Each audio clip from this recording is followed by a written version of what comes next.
राधे राधे। स्वागत आप लोगों का मेरी क्लास में। आज हम आप लोगों के लिए सामान्य ज्ञान के कुछ महत्वपूर्ण प्रश्न लेकर आए हैं। चलो देखते हैं पहला प्रश्न। निम्न में से किसे प्रथम नगरीय क्रांति माना गया है? ए सिंधु सभ्यता को, बी मिस्र सभ्यता को, सी मेसोपोटामिया सभ्यता को, डी इनमें से कोई नहीं।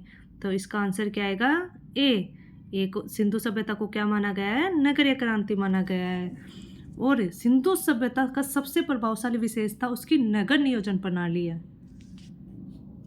नेक्स्ट प्रश्न देखते हैं। इंडिका के लेखक कौन है? ए जस्टिन, बी मेगस्थनीज, सी अल्बरूनी, डी स्ट्रेबो। तो इसका आंसर क्या आएगा? B Megasthenes. और मेगस्थनीज यूनानी शासक सेल्यूकस का राजदूत था, जो कि चंद्रगुप्त मौर्य के दरबार में आया हुआ था। मेगस्थनीज ने किसकी पुस्तक लिखी थी? इंडिका नामक पुस्तक लिखी थी, और उसने अपनी भारत यात्रा का उसमें वर्णन किया था। देखते हैं अगला क्वेश्चन। अरबों ने किस नगर को सोने का नगर कहा है? ए सिंध को, बी देवल को, सी मुल्तान को, डी गठा को। तो किसको कहा है? सी मुल्तान को अरबों ने किसकी नगरी कहा है? सोने की नगरी कहा है। अगला प्रश्न है। मंगल पांडे एक सिपाही था। ए 19वीं नेटिव इन्फेंट्री का, बी 25वीं नेटिव इन्फेंट्री का, सी 34वीं नेटिव इन्फेंट्री का, डी 29वीं नेटिव इन्फेंट्री का। तो इसका आंसर क्या आएगा? सी 34वीं नेटिव इन्फेंट्री का। अगर एग्जाम में पूछ लिया जाए कि उस समय ऑफिसर कौन थे, तो उस समय के ऑफिसर जॉन बेनेट हियर थे। अगला प्रश्न है। रेतवाड़ी व्यवस्था कहाँ आरंभ की गई थी? ए लाहौर, बी बंगाल, सी मद्रास, डी दिल्ली। तो इसका आंसर क्या आएगा? सी मद्रास में रेतवाड़ी व्यवस्था आरंभ की गई थी। और अंग्रेजों ने सर्वप्रथम रेतवाड़ी व्यवस्था मद्रास और मुंबई क्षेत्र में लागू की गई थी। अगला प्रश्न है। द्वैतवाद का संबंध किस संत से है?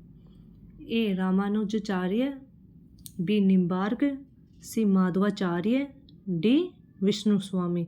तो इसका आंसर क्या आएगा? बी निम्बार्क। और द्वैतवाद को भेदभाव व सनक संप्रदाय भी कहते हैं, याद रखना ये चीज़। और राजस्थान में निम्बार्क की पीठ कहाँ पे है? अजमेर जिले के सलेमाबाद में इसकी क्या है? पीठ है। अगला प्रश्न है।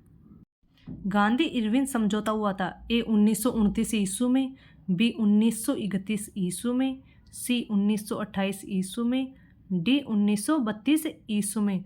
तो इसका आंसर क्या आएगा? बी 1931 ईस्वी में। और तेज बहादुर सप्रू व जेकर के प्रयासों से गांधी जी और वो इरविन के मध्य ये कब हुआ था? 5 मार्च 1931 को इरविन पैक्ट हुआ था। और गांधी ने इरविन पैक्ट को कांग्रेस के कराची अधिवेशन 1931 में क्या किया था? इसको स्वीकार किया था। और इस अधिवेशन में गांधी जी ने क्या कहा था? कि गांधी जी मर सकते हैं, लेकिन गांधीवाद सदा जीवित रहेगा। ये बात याद रखना कि गांधी जी ने इस इरविन समझौता में या इस अधिवेशन में क्या कहा था। और गांधी इरविन समझौता का प्रारूप हर्बर्ट ने तैयार किया था। नेक्स्ट प्रश्न। हरिकेन है एक।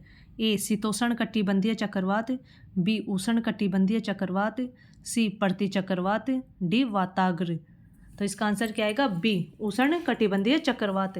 और हरिकेन का प्रभाव क्षेत्र पश्चिमी द्वीप समूह है और मध्य अमेरिका तथा संयुक्त राज्य अमेरिका का फ्लोरिडा तथा दक्षिण पूर्वी भाग है। और इसका केंद्र शांत और वर्षा रहित होता है। अगला प्रश्न है। मानस नेशनल पार्क स्थित है। ए पश्चिम बंगाल में, बी असम में, सी बिहार में, डी गुजरात में। तो इसका आंसर क्या आएगा? बी असम में। और असम में पूर्वी हिमालय के पादगिरी पर मानस नदी पर स्थित मानस नेशनल पार्क की उत्तरी सीमा भूटान की क्या लगती है? अंतर्राष्ट्रीय सीमा लगती है। ये बात ध्यान रखना। अगला प्रश्न है। भारत में प्रथम रेल कब चली? ए 1854, बी 1853, सी 1856 और डी 1855। तो इसका आंसर क्या आएगा? बी 1853। और आपको अगर एग्जाम में पूछ लिया जाए कि किसके काल में चलाई गई थी, तो ये लॉर्ड डलहौजी के काल में चलाई गई थी। 16 अप्रैल 1853 को चलाई गई थी। और कहाँ से चलाई गई थी? मुंबई से थाने के बीच यह पहली ट्रेन चलाई गई थी। आज की क्लास यहीं समाप्त होती है। नमस्ते।